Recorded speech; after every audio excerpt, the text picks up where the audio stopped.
दीवारों पे लिखा होता है महबूब तुम्हारे कदमों, हर मुराद पूरी होगी। हम ये नहीं कहते बाबा तेरी मुरादें क्यों नहीं पूरी हो रही, तो यहां पे दीवारों पे लिख लिख के हमारे पैसों से तू अपना आस्थाना चला रहा है और घर चला रहा है, तेरी मुरादें क्यों नहीं पूरी हो रही।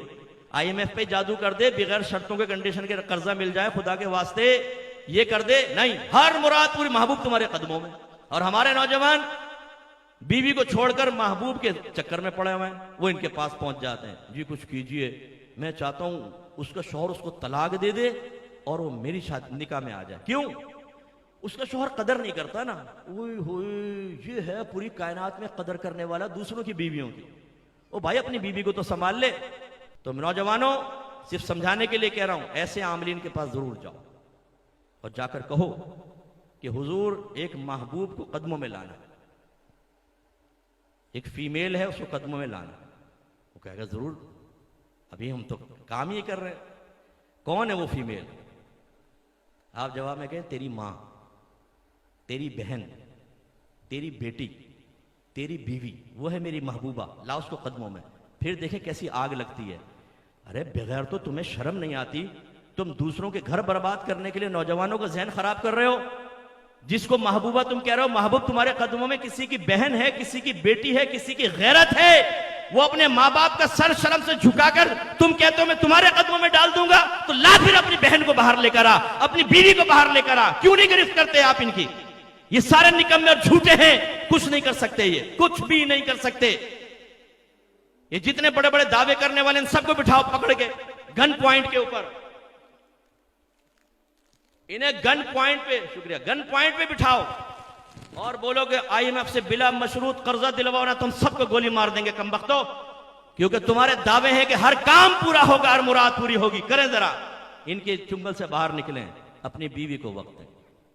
आखिरी बात, एक नौजवान बड़ा कारोबारी है माशाल्लाह, वो शायद सुनेगा भी तो मुस्कुराएगा। उसने कहा मुफ्ती साहब मैं अपनी ज़ौजा को तलाक देना चाहता हूं। मैंने कहा यार क्यों? इतनी अच्छी फैमिली, वेल एजुकेटेड, पूरे इलाके में उनकी इज्जत, क्यों ऐसा करना चाहते? कहने लगा मेरी वाइफ किसी और के साथ इन्वॉल्व है असल। अच्छा, मैंने कहा तुम्हें कैसे पता चला? कह रहे वो मुझे थोड़ा सा शुबा था बीवी पर, वो फेसबुक वगैरह यूज करती थी, तो मैं चला गया पीर साहब के पास। जरा गौर से सुनिए, उन पीर साहब से कहा कि मुझे शुबा है अपनी बीवी पर, जरा चेक तो कीजिएगा। पीर साहब ने हिसाब करके बताया कि तेरी बीवी का किसी के साथ चक्कर है, वो तेरे साथ मुखलिस नहीं है, छोड़ दे, तलाक दे। तो मुफ्ती साहब ने तलाक दिया।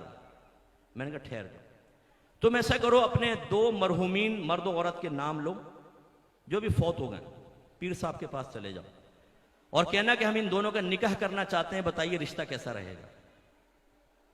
वो गया, उसने कहा हुजूर बताइए रिश्ता कैसा रहेगा। कहने फर्स्ट क्लास, जबरदस्त, कर दें शादी। उसने कहा मर चुके हैं, अब शादी नहीं हो सकती।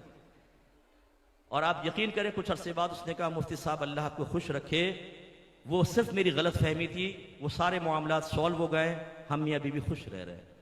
मेरे बच्चों अपनी जिंदगियां खराब ना करो। अपनी मासियों से, और बहनें अगर मुझे सुन रही हैं या बाद में मेरी रिकॉर्डिंग सुने, ये जो शौहर को, एक खातून कहने लगी मुफ्ती साहब देखिए मेरा शौहर कहना नहीं मानता। मैंने कहा आप ये चाहती हैं कि तुम कहो खड़े हो जाओ तो खड़ा हो जाए, आप कहें बैठो तो बैठ जाओ। कह रही हाँ, सास मेरी काबू में आ जाए, नंदे काबू में आ जाए, शौहर काबू। अरे भाई ये काबू में करने का नहीं करो, शरीयत पे चले, अल्लाह की रहमत हासिल करें, शौहर को इज्जत दें, एहतराम दें, अल्लाह ताला आपको इज्जतें देगा, घर में माहौल अच्छा होगा। नमाज पढ़ें 5 वक्त, कुरान पाक की तिलावत करें, इल्म दीन पढ़ें, सीखें, उस पर अमल करें, अफ़्व दरगुजर की आदत बनाएं। सामने वाला भी इंसान है, गलती हो सकती है, दरगुजर कर दें, इसी तरह आपसे दरगुजर होगी। हजरत अनस बिन मालिक रदी अल्लाह तआला अन्हु कहते हैं कि मैं 10 साल नबी करीम की खिदमत में रहा, कभी भी मुझसे काम बिगड़ा तो नबी करीम ने यह नहीं फरमाया कि तुमने ऐसा क्यों किया। और अगर मेरे घर वाले, सरकार के घर वाले मुझे डांटने लगते तो सरकार फरमाते से कुछ मत कहो, अगर अल्लाह ने इसकी किस्मत में ना लिखा होता तो ये ऐसा करता ही क्यों।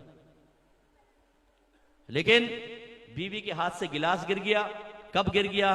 प्लेट गिर के टूट गई, दबा के थप्पड़ खींच के मारते, तेरे हाथ टूट गए कमबख्त। और अगले दिन अपने हाथ से गिलास गिर गया तो कहते हैं पता नहीं किसने चिकनाई लगा रखी थी, तुम्हारे नहीं पड़े थप्पड़ खींचकर मुंह के ऊपर, जो तुमने कल किसी की बच्ची के मुंह पे तमाचा मारा, हालांकि मुंह पे मारना ही मना था।